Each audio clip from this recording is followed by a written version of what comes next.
Hello students, আমি Arijit Bhowmik. Welcome to my channel physics guide. আজকে আমরা প্রজেক্টাইল মোশনের থার্ড ক্লাসটাকে আমরা স্টার্ট করছি। মন দিয়ে দেখো, আজকে তোমাদের জন্য নতুন কি কনসেপ্টস আমি এনেছি। প্রজেক্টাইল মোশনে আমরা থার্ড ক্লাসটা স্টার্ট করছি। আজকে আমরা প্রজেক্টাইল মোশনে প্রথমেই যে কনসেপ্টটা শেখাবো সেটা হচ্ছে ইকুয়েশন বেসড প্রবলেমস গুলো তোমাকে কি করে ট্যাকেল করতে হয়, ইকুয়েশন বেসড। তাহলে প্রজেক্টাইল মোশনে আজকে আমরা প্রথমেই যেটার উপর জোর দেব সেটা হচ্ছে ইকুয়েশন বেসড। ভালো করে দেখবে, খুব ইন্টারেস্টিং এবং খুব আসে এন্ট্রান্সে। তো প্রথমে আমরা একটা গ্রাউন্ড থেকে একটা পার্টিকেলকে আমরা থ্রো করেছি ইউ ভেলোসিটিতে থিটা অ্যাঙ্গেলে। এখানে একটা পার্টিকেলকে থ্রো করেছি এবং পার্টিকেলটা এখানে প্রজেক্টাইল পাথ ফলো করছে।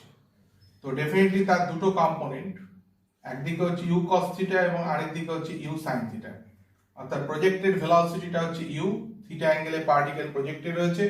তার দুটো কম্পোনেন্ট, একদিকে হচ্ছে ইউ কস থিটা, আরেক দিকে হচ্ছে ইউ সাইন থিটা। এবং ইউ কস থিটাটা হচ্ছে কনস্ট্যান্ট এবং জি অ্যাক্সিলারেশন ডিউ টু গ্র্যাভিটি কাজ করছে কোন দিকে, নিচের দিকে। তাহলে এইটা একটা প্যারাবোলিক পাথে প্রজেক্টাইল মোশনটা হচ্ছে। এবং equation of path of the projectile, equation of path of projectile আমরা কি লিখতে পারি? y equals to x tan theta, y equals to x tan theta minus half g x square by u square cos square theta. The equation of path of the projectile y equals to x tan theta minus half g x square by u square cos square theta. তো সেটাকে আমরা এইভাবে লিখতে পারি, that is equals to ax minus bx square. ঠিক আছে, এরকম একটা ফর্মে আমরা লিখলাম।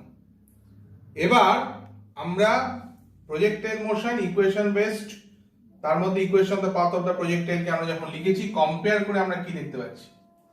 a ইকুয়ালস টু হচ্ছে tan থিটা আর b ইকুয়ালস টু যেটা দাঁড়াচ্ছে g by 2 u square cos square theta. ভালো করে লক্ষ্য করো, a আর b এর দুটো ভ্যালু আমরা লিখে দিলাম। a equals to tan theta আর b ইকুয়ালস টু কত? g by 2 u square cos square theta. তো এখন আমি যেটা করতে চাইছি সেটা হচ্ছে a বাই b।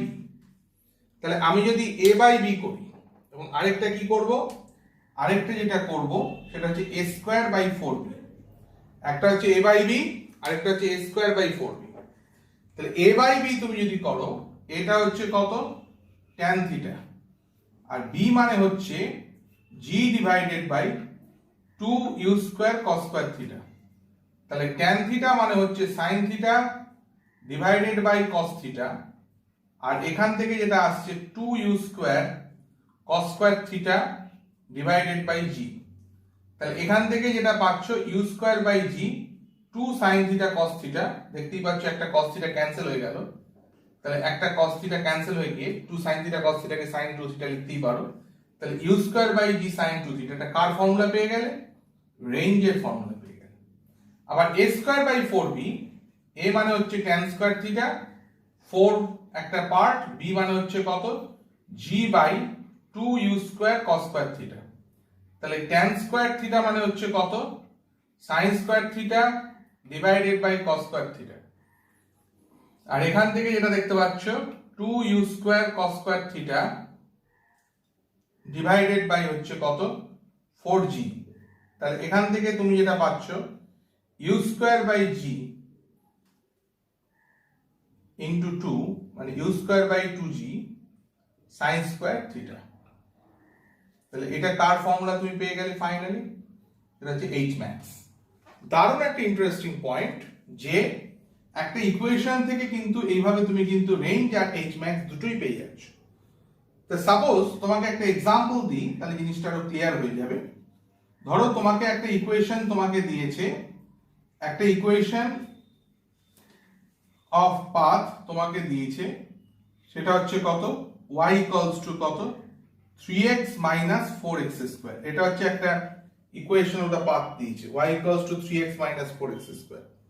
এটা হচ্ছে ইকুয়েশন অফ দ্য পাথ দিয়েছে। তোমাকে একটা স্টুডেন্টকে যখন আমরা এই কোশ্চেনটা দিলাম, দিয়ে বললাম যে তুমি এটা সলভ করো, তো সেখানে ও যদি খেয়াল করে দেখে তাহলে এর ভ্যালু হচ্ছে 3 আর বি এর ভ্যালু হচ্ছে কত? 4। এর ভ্যালু হচ্ছে 3 আর বি এর ভ্যালু হচ্ছে 4, জাস্ট কম্পেয়ার করে দেখে নাও, a equals to 3, b equals to 4। তাহলে a মানে হচ্ছে কত, tan theta, that is equals two 3। তাহলে এখানে angle of projection theta equals to কত, tan ইনভার্স 3। এটা হয়ে গেল ফার্স্ট স্টেপ, অ্যাঙ্গেল অফ প্রজেকশনটা পেয়ে গেলে, কত পেয়ে গেলে, tan ইনভার্স 3। এবার তুমি রেঞ্জ বের করতে চাইছো, তুমি জাস্ট a বাই b করে দেবে, তার মানে কত আসলো, 3/4 মিটার। তুমি h max করতে চাইছো, তাহলে কি করবে, a স্কয়ার বাই 4b করে দেবে, তার মানে সেটা কত আসবে, 9/16 মিটার। তা দেখতে পাচ্ছ নিশ্চয়ই যে ওয়ান স্টেপে আমি কিন্তু একদম মিনিমাম টাইমের মধ্যে রেঞ্জ, হাইট এগুলো সব পেয়ে গেলাম, এমনকি অ্যাঙ্গেল অফ প্রজেকশন পেয়ে গেলাম। তাহলে এইটাই হচ্ছে ইকুয়েশন বেসড প্রবলেম, যখন দেবে তখন তার টেকনিকটা এভাবে করতে হবে। ধরো তোমাকে এই জায়গাটা থেকে একটু বেরিয়ে আসছি, রিভার্স একটা জায়গা দিল, কিরকম রিভার্স জায়গা বলতে, তোমাকে প্রজেক্টেড ভেলোসিটিটা দেওয়া আছে। তাহলে প্রজেক্টেড ভেলোসিটি যদি দেওয়া থাকে, ভালো করে বুঝবে, প্রজেক্টেড ভেলোসিটি যদি তোমাকে বলে দেয় যে প্রজেক্টেড ভেলোসিটি ইউ ভেক্টর, তোমাকে যদি বলে যে projected velocity u vector that is equals to a i cap plus b j cap এত মিটার পার সেকেন্ড, এটা হচ্ছে প্রজেক্টেড ভেলোসিটি। অর্থাৎ একটা প্রজেক্টাইল মোশনে পার্টিকেলকে আমরা ai প্লাস bj এই ভেলোসিটিতে প্রজেক্ট করেছি।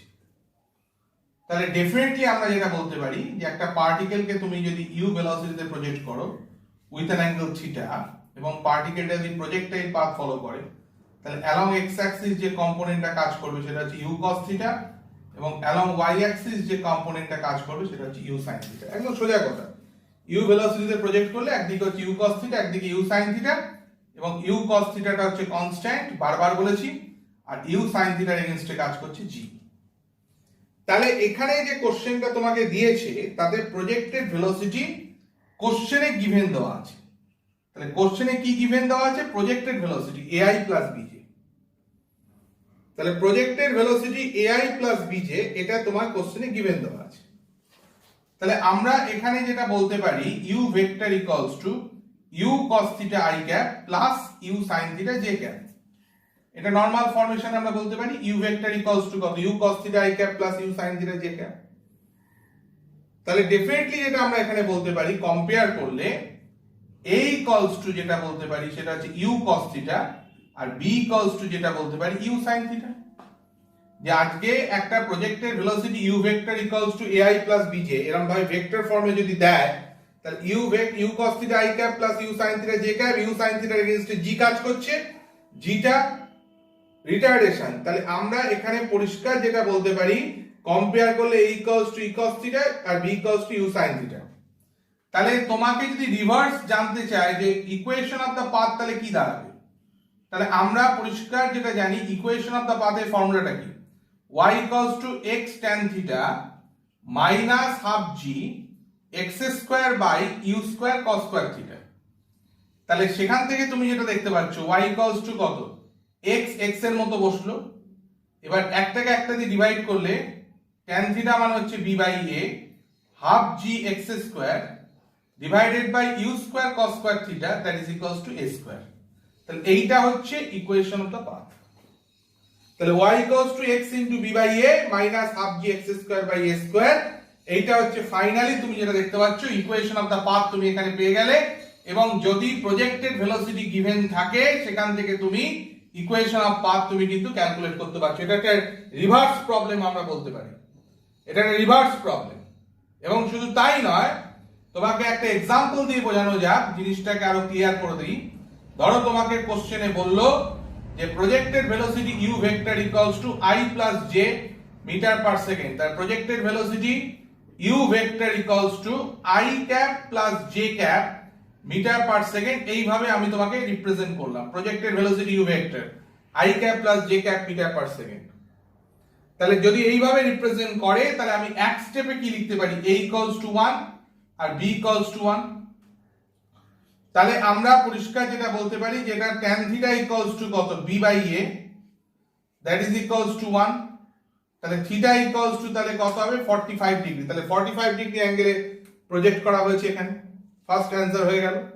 এবার ইকুয়েশনটা তাহলে ওয়ান স্টেপে তুমি বলো ইকুয়েশনটা তাহলে কি হবে। ইকুয়েশন যেটা দাঁড়াবে সেটা হচ্ছে y equals to x into b by a হচ্ছে 1 মাইনাস হাফ g এখান থেকে x স্কয়ার আর এর ভ্যালু হচ্ছে 1 1 স্কয়ার। তার মানে এখানে যদি আমরা ভ্যালুটাকে নিই y ইকুয়ালস টু আমরা যেটা বলতে পারি x minus 5x square. g এর ভ্যালু যদি 10 মিটার পার সেকেন্ড স্কয়ার বসানো যায় তাহলে এখানে 10 মিটার পার সেকেন্ড স্কয়ার বসানো যায় তাহলে ইকুয়েশনটা কি হবে y ইকুয়ালস টু কত হবে x মাইনাস 5x স্কয়ার। বোঝা গেল। x tan থিটাটা হচ্ছে 1 minus half G x square by u square cos square theta. এবার u cos থিটাটা এখানে কি আছে 1 হিসাবে কাজ করছে তো সেটা আমরা বসিয়ে দিলাম। তো একটা एग्जांपल দিলাম, এটা রিভার্স একটা কেস আমরা দেখালাম।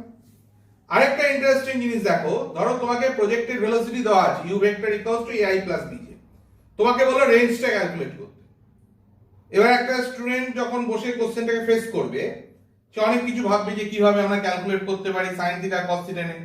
কিন্তু আমি যদি খেয়াল করে দেখি, সাপোজ যদি রেঞ্জের ফর্মুলাটা যদি মন দিয়ে দেখি, রেঞ্জের ফর্মুলাটা কি আছে, রেঞ্জের ফর্মুলাটা যেটা রয়েছে সেটা হচ্ছে u square by g sin 2 theta. এটা হচ্ছে রেঞ্জের ফর্মুলা। তাহলে রেঞ্জের ফর্মুলা যদি u square by g sin 2 theta হয় তাহলে sin 2 থিটা মানে হচ্ছে 2 sin থিটা cos থিটা। তাহলে এখান থেকে 2 বাই g তুমি এটাকে কি লিখতে পারো u sin theta into u cos theta. তাহলে এখান থেকে তুমি যেটা দেখতে পাচ্ছ 2 by g into b into a। তাহলে বেরোলো ওয়ান স্টেপে range u square by g sin 2 theta, u square by g sin 2 theta, sin 2 theta মানে হচ্ছে 2 sin থিটা cos থিটা। তাহলে 2 by g u sin theta into u cos theta that is equals to 2 by g into b into a।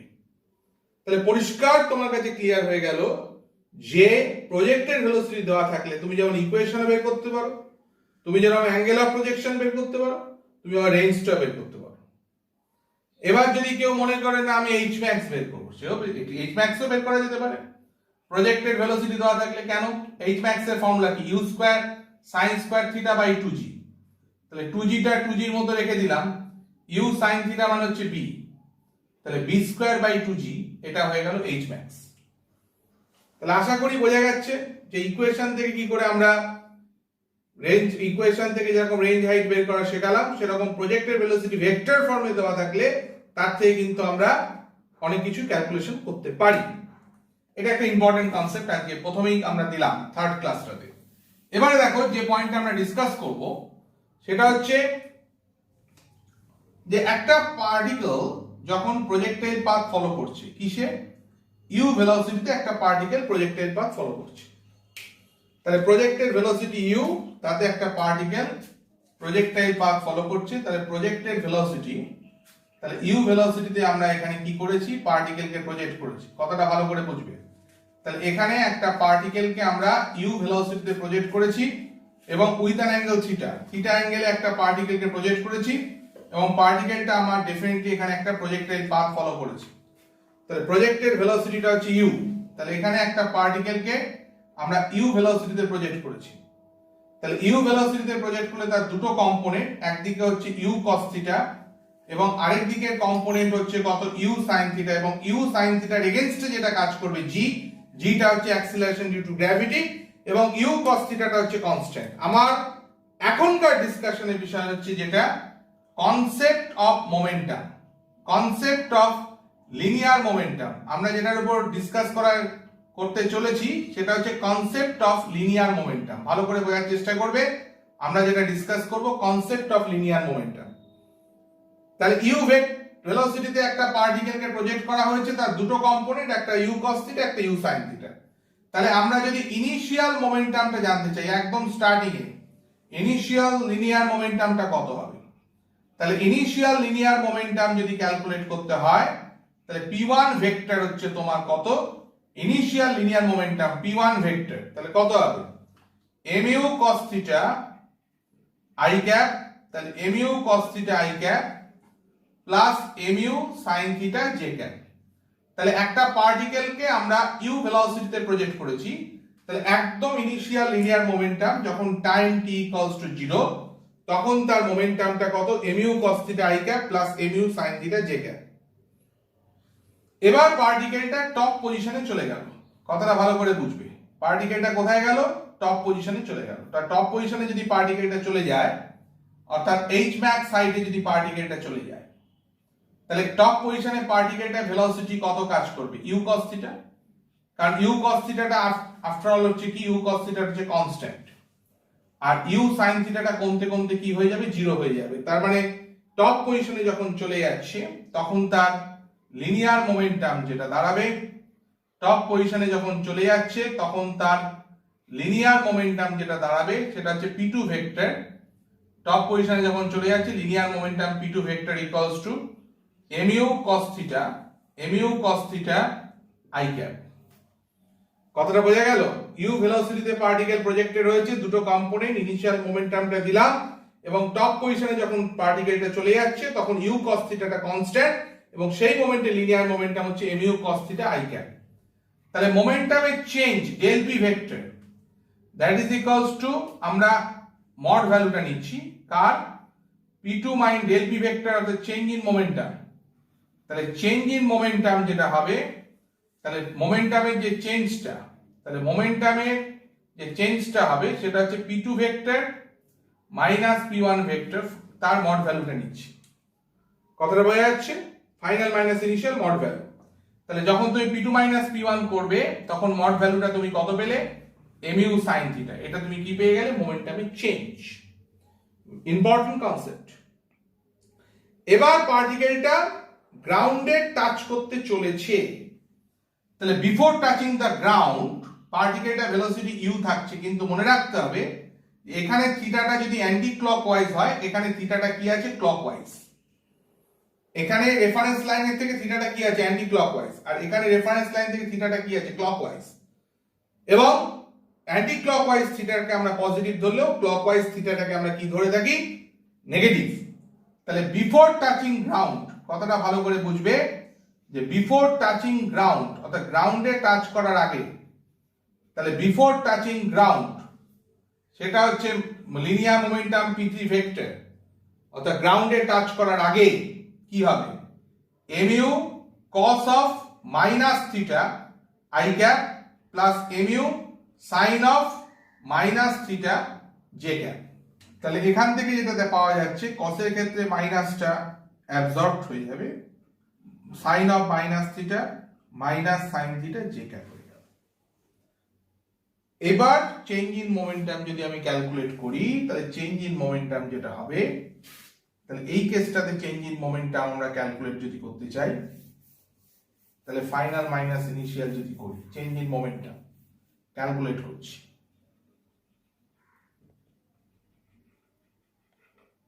তাহলে change in momentum final minus initial mod ভ্যালুটা নিচ্ছি, ঠিক আছে। তাহলে p3 minus p1, তো p1 তো already তোমরা জানোই ইনিশিয়াল কত ছিল, দরকার হলে আরেকবার লিখে দিই, তাহলে মনে থাকবে mu cos থিটা i cap plus mu sin theta j cap. তাহলে তুমি যদি মাইনাস করো তাহলে কত হবে, 2 mu sin থিটা। এটা হচ্ছে মোমেন্টামের চেঞ্জ। আশা করি বুঝতে পেরেছো, 2 mu sin থিটা। তাহলে একটা মোমেন্টামের কনসেপ্ট আমরা এখানে দিলাম। এবারে তুমি লক্ষ্য করো সেটা হচ্ছে কি রকম, দুটো রেসপেক্ট আমি বোঝাচ্ছি, মন দিয়ে শুনবে। যে একটা পার্টিকেলকে তুমি যখন u ভেলোসিটিতে থিটা অ্যাঙ্গেলে প্রজেক্ট করেছো, তাহলে এখানে তোমার কি আসছে, এটা প্লাস এটা 90, এটা প্লাস এটা 90, তাহলে এটা থিটা হলে এটাও থিটা। তাহলে g যদি এদিকে কাজ করে, তাহলে এদিকে টুয়ার্ডস দ্য সেন্টার যে কম্পোনেন্টটা কাজ করবে সেটা হচ্ছে g cos থিটা। তাহলে g যদি এদিকে কাজ করে, তাহলে এদিকে তার কম্পোনেন্ট হচ্ছে g cos theta. g cos theta কার দিকে কাজ করবে, সেন্টারের দিকে। তাহলে এটা একটা প্যারাবোলিক পাথ, কারণ তার রেডিয়াসটা কিন্তু কন্টিনিউয়াসলি ফ্ল্যাকচুয়েট করছে, এটা সার্কুলার পাথ নয় কিন্তু। তাহলে একদম স্টার্টিং এ আমার এদিকে কম্পোনেন্টটা হচ্ছে টুয়ার্ডস দ্য সেন্টার হচ্ছে g cos থিটা। তাহলে g cos থিটা যেটা কাজ করছে সেটা হচ্ছে টুয়ার্ডস সেন্টার। তাহলে টুয়ার্ডস সেন্টার যে অ্যাক্সিলারেশনটা কাজ করছে সেটা হচ্ছে g cos theta.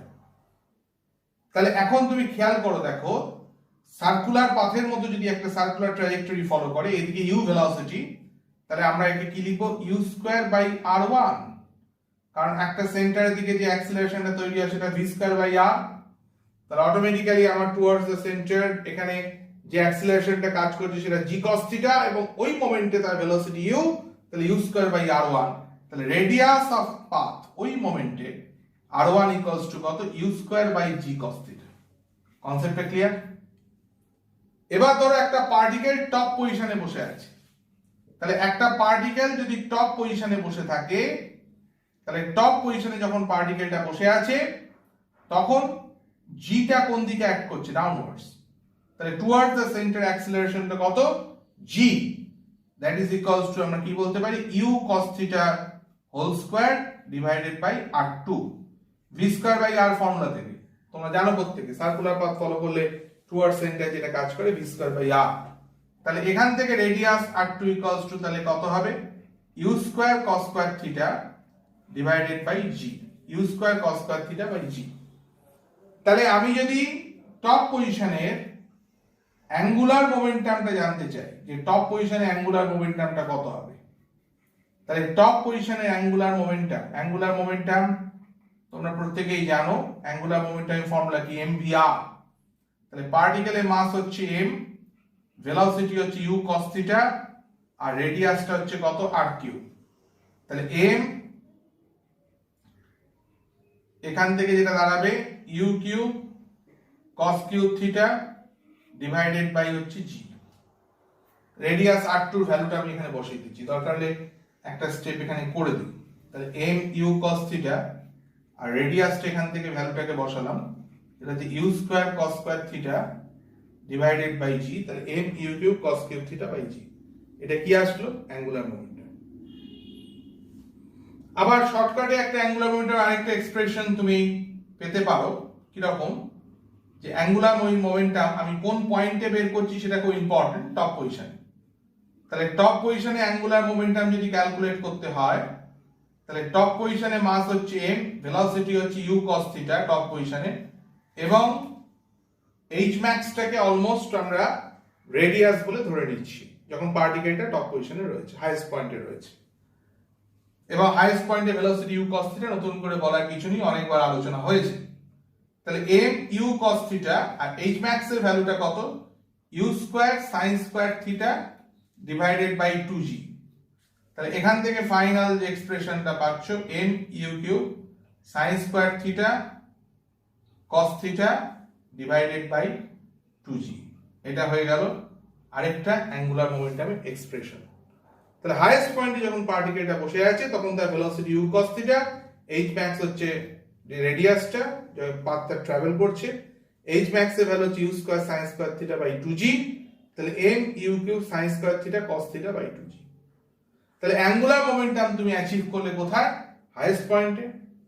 Angular momentum আরেকটা হাইয়েস্ট পয়েন্টের এক্সপ্রেশন আমি এনে দিলাম, একটা একটু যেই অ্যাডভান্সের লেভেলের কনসেপ্ট দিয়ে করেছি, এটা নিটের কনসেপ্ট দিয়ে করেছি, যাতে বুঝতে পারছো একটা জিনিস কোশ্চেনের এক্সামের ক্যারেক্টার অনুযায়ী কিন্তু চেঞ্জ হচ্ছে। তো আজকে থার্ড ক্লাসটা আমরা এখানেই এন্ড করলাম।